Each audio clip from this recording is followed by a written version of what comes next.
저는 국회의원을 할 때도 그랬고요. 저는 이번에 대통령 선거에 출마를 하려고 결심을 했습니다. 그런데 제가 대통령이라는 그 자리, 대통령이란 그 권력, 그거는 저는 하나도 욕심이 나지 않습니다. 저는 대한민국 대통령만이 해결할 수 있는 우리 문제들, 바로 여러분의 일자리, 또 주택 문제, 또 우리 경제를 일으키는 문제, 또 미국, 중국, 러시아, 일본 사이에서, 북한 사이에서 대한민국을 안전하게 지켜나가는 문제, 저는 대통령만이 할 수 있는 이 시대의 문제를 해결하는데 좀 누구보다도 열정과 집착을 가지고 있습니다. 그 이후로 이제 민주화 세대가 다시 재집권을 했는데, 이 사람들 같은 경우에는 사실은 기득권화 됐습니다. 벌써 기득권이 됐고, 그런 사태를 갖다 정확하게 잘 보여주는 게 조국 사태 같은 거였죠. 굉장히 충격적이었죠. 그래서 아직도 문제는 뭐냐면, 이 사람들 마인드가 87년에 가 있어요. 87년에 가 있어가지고 아직까지도 민주화 운동을 한다고 착각을 하는 겁니다. 그러니까 황당한 얘기죠. 자기들은 벌써 다 집 가지고 있고, 아파트 갖고 있고, 그 다음에 자식들 다 또 좋은 대학 보내놓고, 유학도 보내놓고, 좋은 대학 보내놓고, 그 다음에 이거저거 스펙들 다 품앗이 해가지고 다 기득권 다 차지해놓고서, 즉 자기들이 갖고 있는 특권과 기득권을 세습할 위치에 와 있으면서도, 또 그렇게 살아왔으면서도 아직도 평등을 외치고 뭐 이렇게 하는, 한마디로 그 위선, 그 다음에 또 다른 한편 독선. 그 독선이라는 건 어떤 거냐? 너 잘못했지? 그럼 잘못을 인정 안 해요. 항상 자기는 선이거든요. 저쪽이 나 잘못한 겁니다. 우리가 조금 잘못했다 하더라도 저쪽은 절대악을 갖다 없애기 위해서 어쩔 수 없이 이런 거 좀 참아줘야 되는 거야. 이런 생각을 갖다 보니까 독선에 빠질 수밖에 없고, 그게 국민들의 눈에는 뭐로 보이는가? 내로남불이죠. 내로남불로 보이는 거고, 거기에 대한 이제 불만들, 거기에 대한 분노들, 그 앞에서 느끼는 좌절들, 이런 것들이 이번에 그 재보선에서 민주당이 참패하는 결과로 나타났다고 생각을 합니다. 그 다음 다른 한편은 보수가 이제 업데이트를 제가 계속 얘기를 했고, 작년부터 이제 신문에 컬럼에 기고도 하면서 그 책까지 엮어냈는데, 업데이트가 필요했는데, 김종인 위원장 체제에서 나름대로 보수가 혁신을 하려고 노력을 했던 것으로 기억을 합니다. 특히 이제 초선 의원들이 굉장히 많고, 그 초선 의원들 같은 경우는 과거로부터 조금 자유로운 측면이 있잖아요.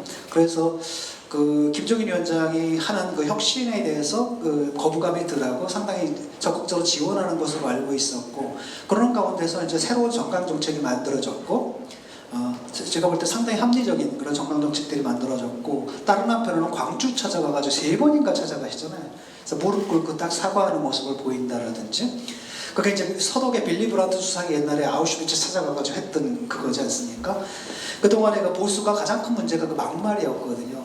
국민들의 아픔에 공감하지 못하고, 그때 세월호 할 때 막 폭식투쟁 하던 거 이런 거 기억나시죠?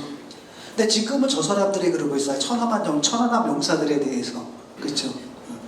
그러니까 항상 권력이 되게 되면 사람들이 변하나 봐요. 그런 식으로. 어쨌든 거기서 이제 벗어나야 되는데, 요번에 그 재보선에서 압승을 한 것은 제가 볼 때는 여러 가지 뭐 좋은, 민주당이 워낙 못했고, 거기다 운도 좋았죠. LH 사건이 터져버려서, LH 사건이 그동안에 부글부글 끓던 임계점에 왔는데, 그 임계점을 넘게 한 사건이 바로 LH 사건이었다고 보거든요. 그런 측면도 있지만, 또 다른 한편으로는 그래도 보수가 좀 변화하려고 노력을 했구나라는 걸 국민이 평가해 준 것. 왜냐하면 민주당이 여태까지 막 나갈 수 있었던 건 뭐냐면, 그래 우리가 막 나갈 거야. 근데 니들이 어쩔 거야? 쟤들 찍을 거야? 이랬잖아. 절대 쟤들 못 찍는다 라고 했는데, 국민들은 좀 변했네? 찍으면 어때? 찍을 만도 한데, 이래서 지금 중도층들이 전부 다 어디에 붙은 겁니까? 거기에 붙어버린 거죠. 지금 서울시장 선거에서 서울 전역에서 아마 여러분들이 이겨보신 경험이 없을 겁니다. 아무리 잘 나갈 때도 전역에서 이겼거든요. 그러니까 중도층이 광범하게 떠나서 이제 보수에 이제 붙어버렸다라는 얘기죠. 그것은 나름대로 그동안 해왔던 혁신이라는 게 어느 정도 성과를 거뒀고, 거기에 국민들의 평가를 받았다라고 할 수가 있는 거고, 특히 아주 상징적인 장면이 바로 뭐였냐면, 이번 총선 재보선 선거 과정 속에서 태극기 부대가 없어졌죠. 그분들 어디 가신 거 아니에요. 그냥 거기 나와 있는데 태극기만 안 든 거예요. 그것이 의미하는 바는 뭐냐? 이게 우리끼리 해가지고 안 된다라는 것이고, 광범위하게 중도층들의 지지를 받으려면은 그 시위 형식도 바꿔야 되고 주장하는 내용도 그냥 극우적인 이런 내용 가지고는 안 된다. 합리적이고 온건해야 된다는 생각들을 하게 되고 거기서 이번에 이제 모습중들이 뭘 배운 거냐면 승리 공식을 이렇게 하면 이기는구나라는 승리 공식을 좀 배운 것 같고 그것이 이제 이번에 이준석 당선의 돌풍으로 이어졌다라고 저는 보고 있습니다. 저도 예상 못했고 했던 거고요. 근데 이제 아직도 이제 문제는 뭐냐면 보수가 아직도 이데올로기가 없다는 생각이 들거든요. 이제 사실은 그걸 한 김종인 위원장도 바깥에 계신 분이고요. 그 다음에 열심히 민주당하고 싸우듯 저도 사실은 보수가 아니잖아요. 바깥에 있고 저는 아직도 심장이 왼쪽에서 뛰는 사회주의자인데 그런 것이고 그래서 보수 내에서 자기 콘텐츠를 좀 마련해야 되는데 아직은 그게 취약한 것 같고 아직도 신정강 정책 김정일 위원장 체제에서 만들어진 그 신정강 정책을 체화해야 할 어떤 것으로 보는 게 아니라 그냥 선거용으로 우리 이렇게 변했어요 걸 보여주는 정도. 말하자면 그런 식의 보수가 콘텐츠가 바뀌었으면 그게 구체적으로 입법 활동들도 좀 나타나고 이런 것들이 보여줘야 되는데 그게 잘 안 보인다라는 겁니다.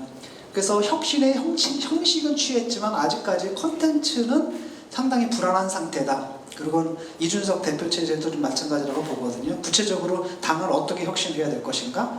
그러려면 당을 이렇게 바꿔야 된다라는 당의 지금 이런 모습이었는데 앞으로는 이렇게 변해야 된다.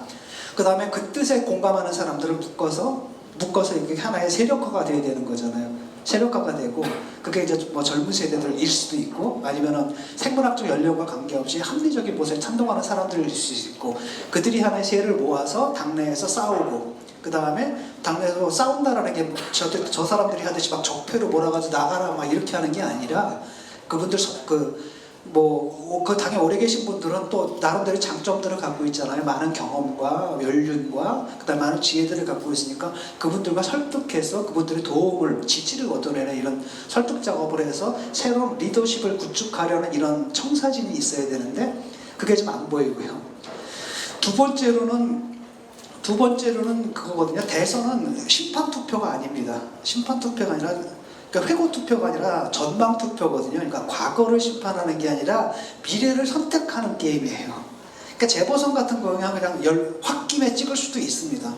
하지만 대선은 그렇게 찍지 않거든요. 왜냐하면 이게 4년, 5년이 걸린 문제이고 대통령이 누가 되느냐에 따라서 굉장히 많은 것들이 확 달라지거든요. 사실 1년짜리 서울시장, 부산시장은 뭐 달라질 게 뭐 있겠어요. 그러니까 홧김에 찍을 수도 있지만 이건 그렇기 때문에 과거의 심판이 아니라 미래의 선택이기 때문에 미래에 던지는 메시지가 있어야 되는 겁니다.